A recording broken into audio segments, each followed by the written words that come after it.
The most controversial player in this year's NFL draft is easily former Oklahoma running back Joe Mixon, but his past transgressions aren't preventing him from garnering attention by teams. So as first reported by the Cincinnati Enquirer and confirmed by ESPN, the Bengals hosted Mixon this weekend.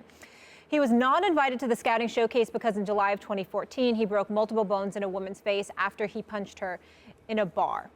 Stephen A., let's not beat around the bush. The Bengals have cost themselves playoff games with penalties and not being able to keep themselves in check. Should they even be considering bringing Mixon aboard? Absolutely not. They're a dysfunctional environment, and I blame Marvin Lewis for that. Listen, I know it comes across like I'm no fan of Marvin Lewis. I really need people to understand where I'm coming from here.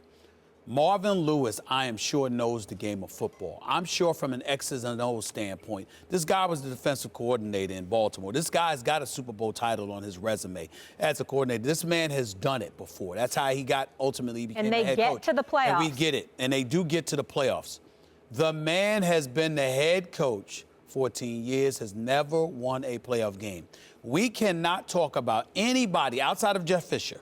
We cannot talk about anybody losing their job without bringing up Marvin Lewis. Because by keeping him on board, you're saying the priority is not winning. But then when you take into account some of the behavioral issues that they have had in Cincinnati throughout his tenure there as head coach, he's perceived as an individual that sort of runs a loose environment. He's not the ultimate disciplinarian. For some reason, players get to his program and they try him. They try him in ways they wouldn't try Jimmy Johnson. They try him in ways they wouldn't try Bill Parcells. They try him in ways they wouldn't have tried Bill Cowher. See, Vontaze perfect. You see what I'm saying? You see all of these things. And so as a result of that, it's not really about Mixon. America's the land of second chances. The man apologized. We all know he was wrong. We talked about that ad nauseum. But in the end, hopefully it's an isolated incident. Hopefully it's an isolated incident. But in the end, he's a first-round talent, Max, that somebody obviously should consider. I'm not pointing at Mixon. I'm pointing to the Cincinnati Bengals environment. I think it's pretty damn close to toxic.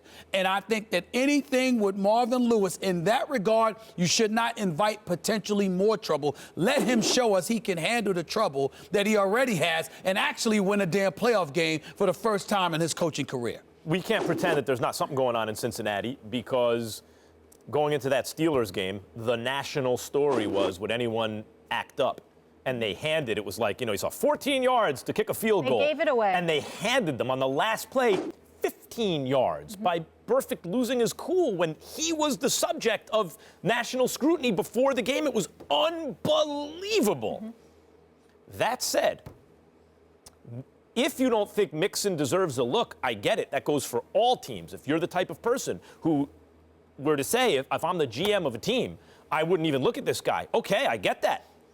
But if you're taking the position that he does deserve a look, that you would evaluate him, totally evaluate him, his play, take this into consideration, what it means about him, the fact that it will live on forever in social media, on the internet, and it'll be a distraction. Of course, you have to take all that into consideration.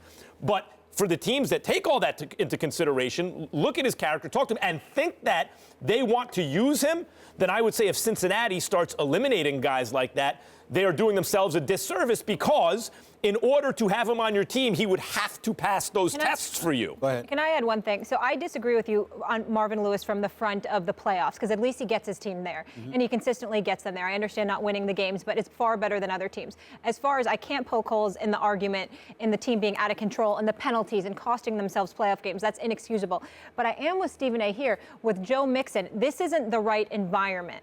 And I do think he deserves a second chance, but I don't think it's the right team just based on what we're seeing of the culture. If there are question marks there, it's not the team I want to see him with, or from the Bengals' perspective. Let me first piggyback off your point.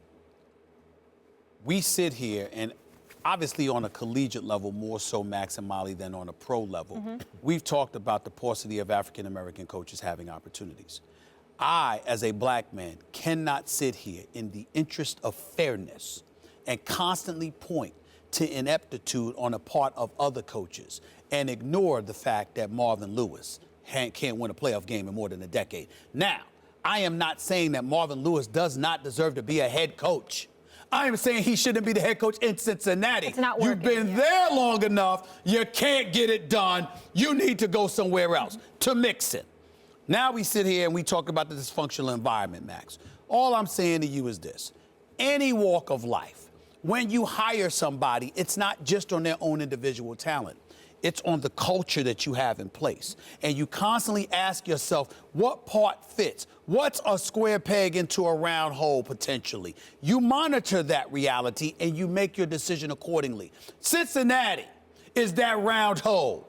Okay, or maybe they're the square peg and Joe Mixon's the round hole. It doesn't work. You're asking for disaster. If you believe Mixon is a recidivist, bad behavior problem, that's not an isolated incident, or if you believe it really is a Marvin Lewis problem and not, say, a Vontaze Burfict problem in the recent past, then you're right. Depends on where you come down on those issues. Bad marriage to me. It's too risky. I think that there's something. Joe Mixon, it might be a one-time incident, okay? And he might be able to move on. Here's the problem. When you're in the wrong environment, who's there to cultivate you, and where's the culture that dissuades you from doing anything? Now, Mixon might not ever do this again, but he might do something else stupid that will remind us about it. In that environment, those potentialities exist. I would point out that leadership around I him. would point out that even the Patriots have had extremely bad actors on the team. I mean, we know what I'm talking about. But they win. Extremely bad. But what I'm saying to you is that they gloss over it because they get rid of you and they win.